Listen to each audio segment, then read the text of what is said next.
Hello again, everybody. This is Dan Clouser, and welcome back to the Journey of My Mother's Son podcast.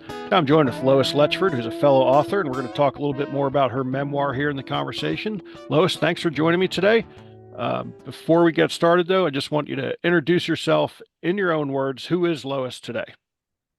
Hello, Dan. I'm delighted to be here. I'm an author and I'm an educator, and I'm a speaker. I speak continuously about literacy and learning. Love it. Love it. That's who I am. Love it. Before we started recording, I talked to you a little bit about how, I really wanted to have you on the show because society kind of creates this cookie cutter environment in education and how kids should learn. And, we're all individuals and we all have our own little idiosyncrasies as to how we learn things and how we pick up on things and how we grasp things. Unfortunately, it seems like public education will definitely create this box that everyone is supposed to learn from the same model, and that's just not the case. So, you've had some firsthand experience with this with your son. Tell me a little bit about your story, and what you went through, um, you know, when people told you that your son wasn't qualified to learn, so to speak. My story began in 1994 when my son went to first grade, and he was terrified of going to school. And on day 6, I spoke to the teacher, just checking in. How's he going? How's he getting on? And she threw up her hands and she said, well, I don't know how I'm going to teach him this year. He stares into space. That's all he does. He sits there and stares into space. And here you have this 5.5-year-old child wetting his pants, biting his fingernails. And what I didn't know at the time was that teacher shouted at him every single day because he couldn't do what she wanted. The end of the year, we get standardized testing. Fantastic, isn't it? When we push things through. And it comes out and it says that he has no strengths. He can read 10 words. He has no strengths. And above all, he has a low IQ. And when you're stuck in that basket, the chances of getting out are few and far between. Yeah. My husband is a professor at the university to go to in Brisbane, Australia. He has study leave back in Oxford, England, the following year in 1995. So we go. And I take with me a series of books called Success for All, and I think I'll work with Nicholas one-on-one. I've got 3 sons. The eldest I'll send to school. The youngest I'll send to kindergarten. And that'll give me some time with Nicholas. And thankfully, my in-laws were visiting and staying with us for 6 weeks or whatever time it was. So I start with this series of books with poor Nicholas. And all I notice is the shoulders are getting higher and higher and higher to the neck. And he's trying really hard to read the word dog.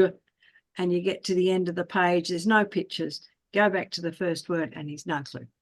No clue what's going on.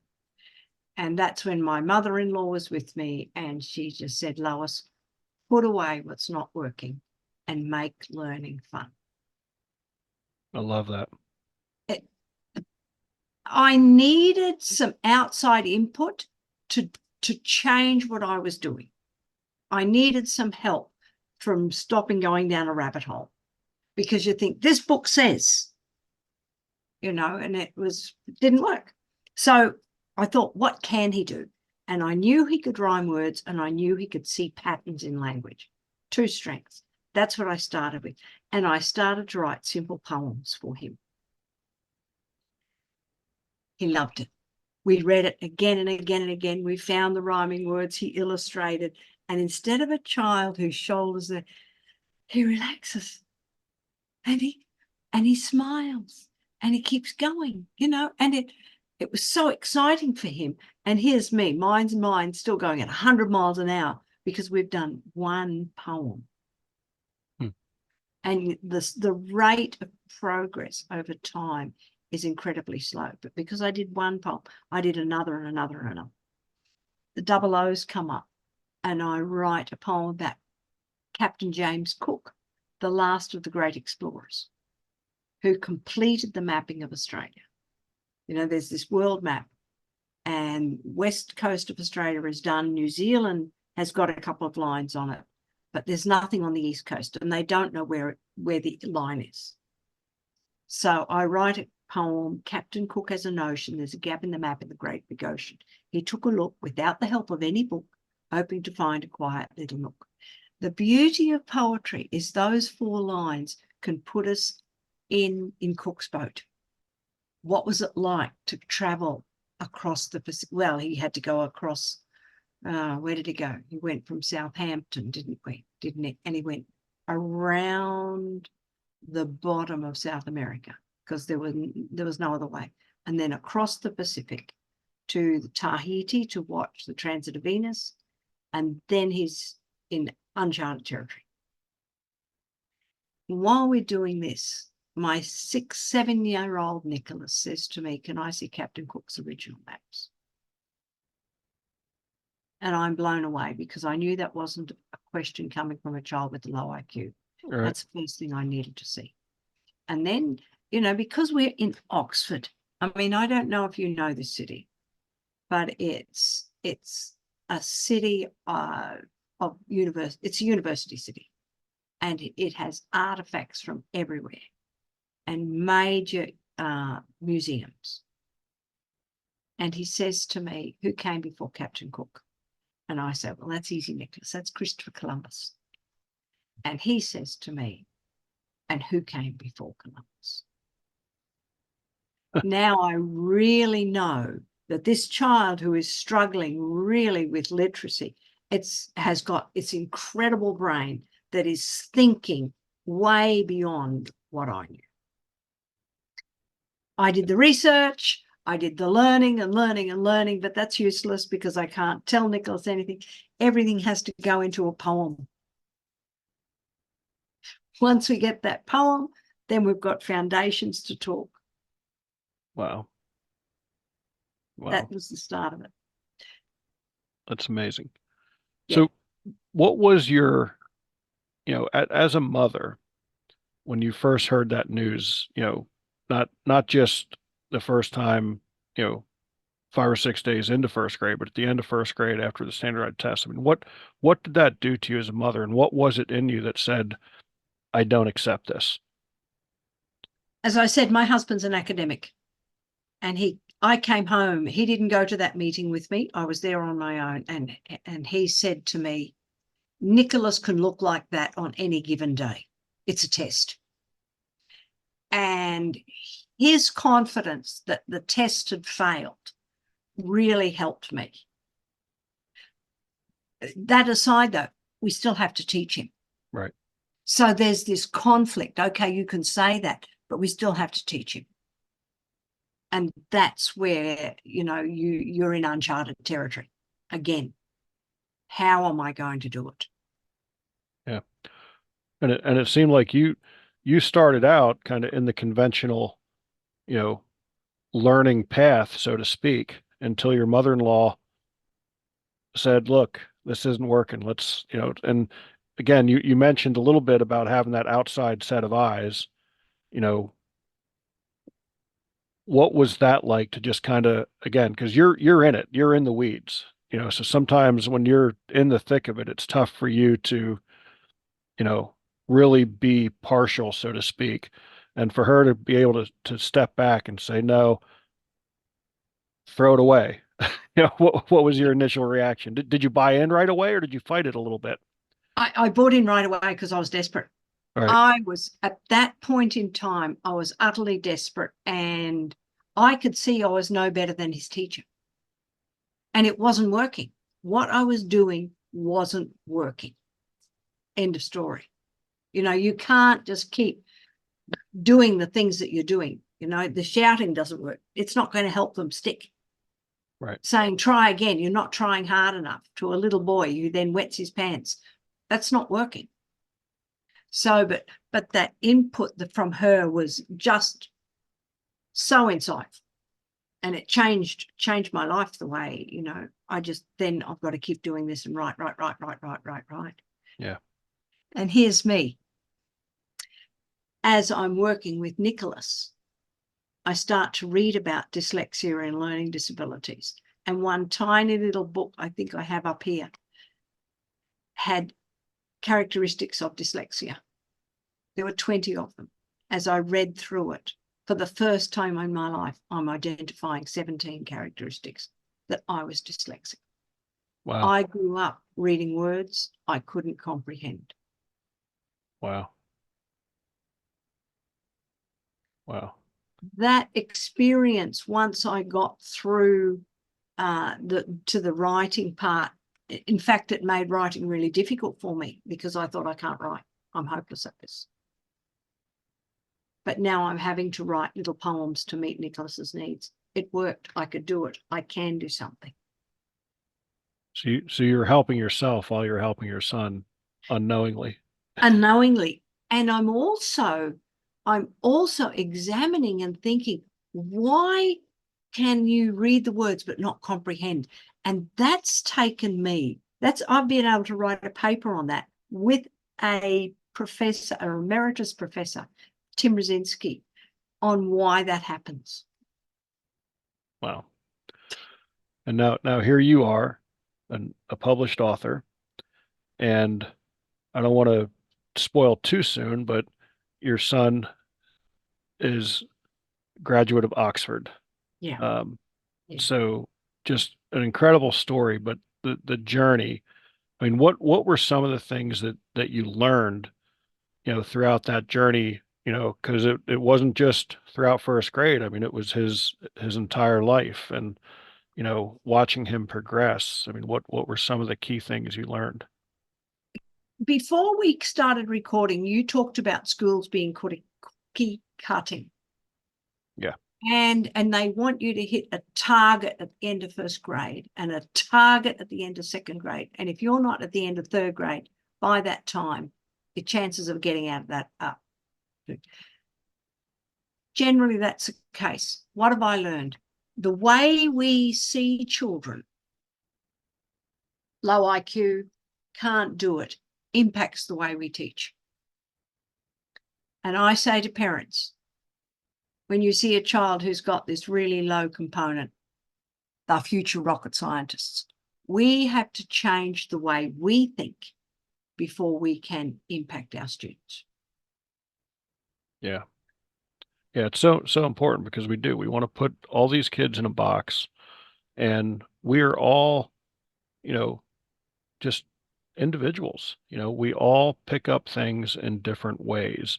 And why we think as a society that one curriculum fits millions of different kids is just insanity when you really dig into it and thinking, about it. So, you know, you've mentioned a couple times that your husband is a professor as well. How does he approach learning? Um, because he's kind of in the thick of that academia, so to speak. That's a good question. How does he approach learning? Because he learns easily. Yet when he was young, he did a lot of hands-on things. And that's what happened with Nicholas. So how he teaches, he still tries to do a lot of hands-on things so that his students are having to think. What he's found and what, we all think we've all got the same background. And he talks about pressure in a hose because we all had hoses in Australia, and you put the pressure on it, reduce the pressure, and it increases the squirt, doesn't it? And he says that, and one of his students says, well, we've never done that. Hmm. We live in an apartment block in the city. Where do we get a hose from? And so different experiences impact the way you learn. Yeah. And from that point of view, we assume that everyone's had that experience. Right. We think everybody has the garden hose because we had the Yeah. garden hose. Yeah, Yes. that is so true. And I think that's where being able to step back and look at different perspectives helps, to be able to understand, wait, this child has this background, this child has this background. They're two completely different elements, but I have to figure out how to teach them both the same thing, you know? So I think as educators, we need to really look more at individuals as opposed to, 20 kids in a class, 30 kids in a class, whatever the Yes. case is. And it's tough. Like I get it, um, because there's also a time component. And, again, public education doesn't really allow you to spend X amount of minutes with, you know, 20 or 25 different children. So how do we combat that and how do we battle that? And that's a good question.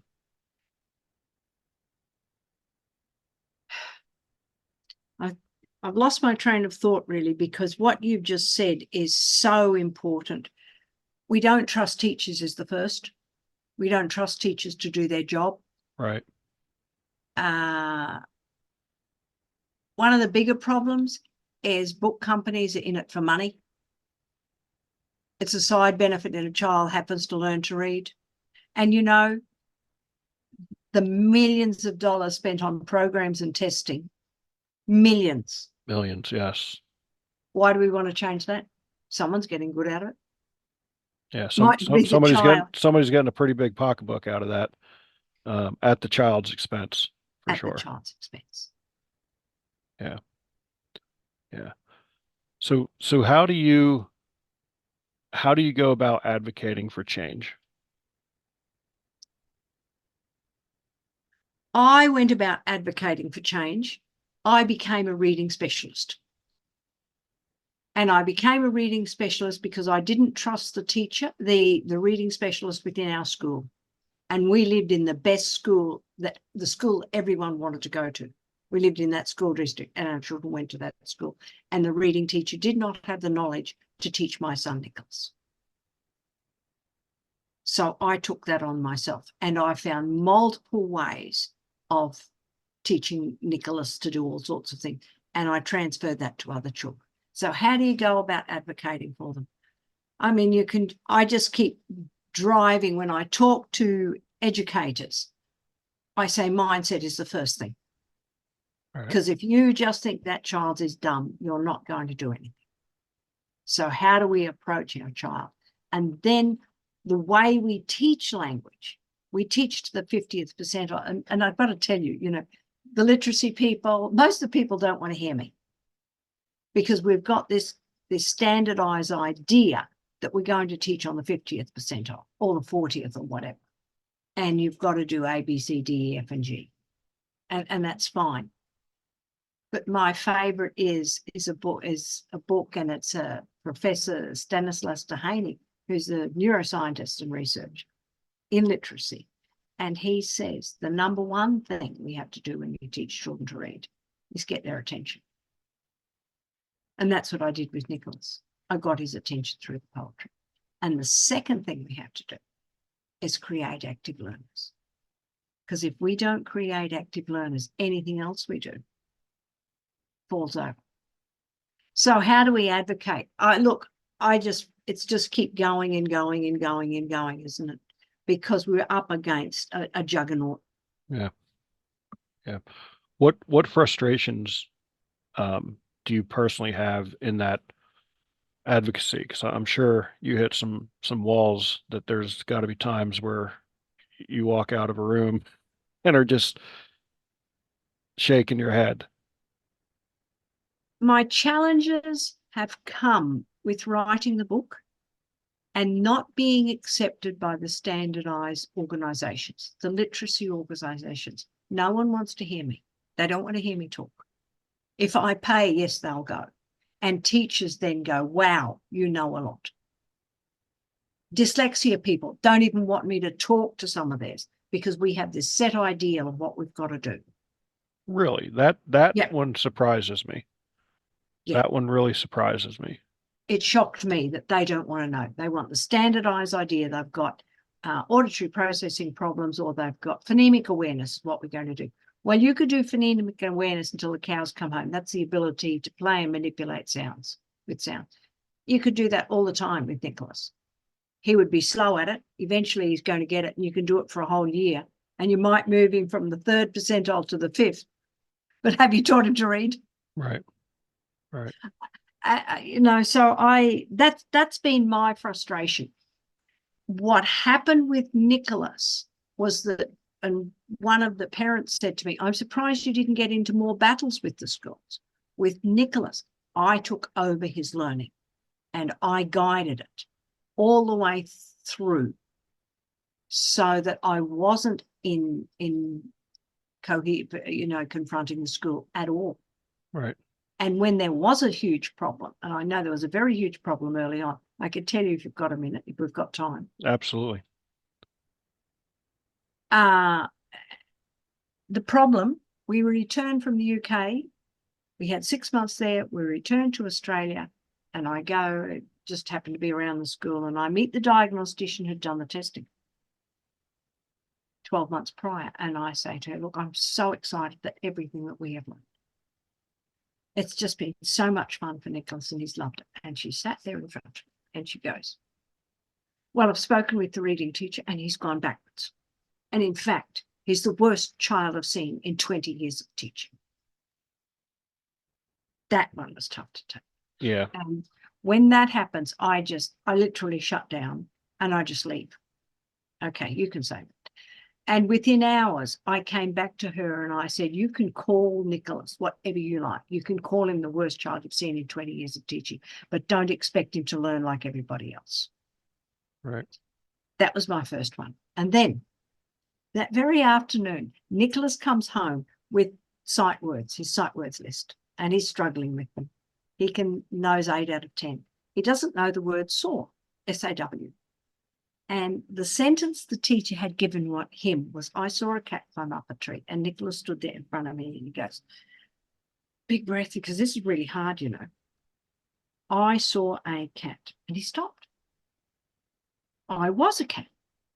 No. I said, a cat. No. And I asked it again. And he just threw the paper away. And when I say this to people, I say, have you got any idea what's going on in this kid's mind? Well, he's dyslexic.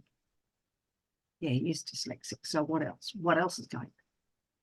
What's happened? He stopped. I saw a cat, and he stopped. He didn't read the rest of the sentence. Mm-hmm. Word saw has 3 meanings. The teacher has given the abstract meaning. The child has used the concrete meaning.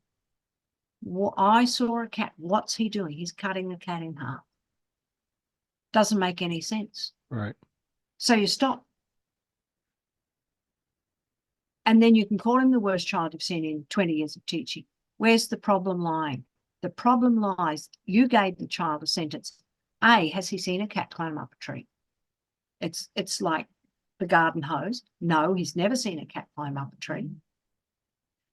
And have you shown him how the written language works? So what do? I get the photo album out and say, Nicholas, what did we see in England? And you also give them the opposite meaning. Nicholas, when we went to the British Museum, did we put a saw in our bag and pull it out when we came to the Captain Cook's original maps and cut it? No, of course we did. Humour makes a big difference. Yeah. But having been there, having seen it, knowing that these things were important, of course you didn't take a saw. What did we do? We looked at it. And then, if you know anything about language and language development, children who struggle with language may not have the past tense of the word to see as saw. It may be we were there, or no, they wouldn't say the word were. We looked at it, or we sawed it, or we seed it, because they're adding the ED to see or to saw, not realizing it goes, I see, I saw. Yeah. And once I knew that, I knew I had to. It's not a matter of what words are on the paper. It's what does the child perceive. And then when I was doing my studies, my literacy studies to become a reading specialist, the paper that I read was published in 1990 called Beyond the Deficit Theory, written by an Australian man called Professor Brian Camborne. And in that he said, why do our children fail to learn to read? We blame the child. We say, look at their IQ, look at their home background, look at this, look at that. That was me. And then he said, Why else do they fail to learn to read? We give them incomplete examples of how the written language works. What happened to Nicholas? Yeah. So that's my driver. I love it. Lois, is there anything that we missed that you feel would be important for the listeners before we start to wrap things up? I think I've just given you the start of Nicholas's journey. It didn't finish, and the journey hasn't finished, even now as an adult and where he's working for himself. The journey doesn't end. And there are many steps in between that I have not even touched upon. We just touched on the power, and the power of that beginning was critical. So get support, reach out to others, find help when children are not reading. The earlier you do it, the better. Love it. Love it. Lois, if anybody wants to get a copy of your book or find you on the internet, reach out if they've got a child that's struggling, how would they find you and how would they find the book? I have a website, my name, loisletchford.com. The book is on Amazon. I'm on LinkedIn, Facebook sometimes, and Instagram. I'm finding social media a real challenge, but I'm there. I've got pictures. I've got various things. Reach out to me. If you Google my name, it'll come up. Yeah, I love it. I love it. Yeah, so social media can be that double-edged sword, that's for sure, especially for people in our generations. It's like we know you kind of need it if you're an author, if you're out there, you're a podcaster or something like that. But we don't embrace it with open arms all the time. That's for sure. So Um, so Lois, that brings us to our final question. As you know, the subtitle of the podcast is Many Little People in Many Little Places, which comes from the opening lyrics of a Michael Franti song, Gloria, which go, when many little people in many little places do many little things, then the whole world changes. What's one of the little things that Lois does on a daily basis to make the world a little bit better place? That I do on a daily basis. Yes. I think just engage with people and realize that what you see isn't always is what's there. So just engage with an open mind and accept every person that you come across. I love that answer. I love that answer. The open mind is a challenge for some people in our society today, for sure. So I love that you brought that up. So Lois, I really appreciate you taking the time.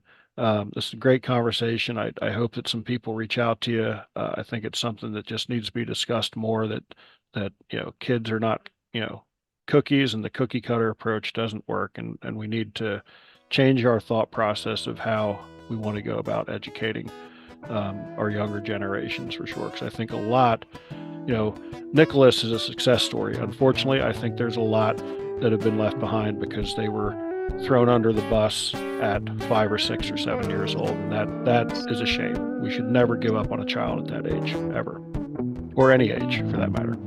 Totally agree. Yeah. So again, I really appreciate you taking the time. For folks out there listening, be sure to check out my other podcasts and blogs at journeymymotherson.com. While you're there, pick up one of the copies of one of my books. And again, be sure to hop on over to Amazon or Lois's website and pick up one of her book as well. So Lois, thank you so much for the time. Thank you. You bet.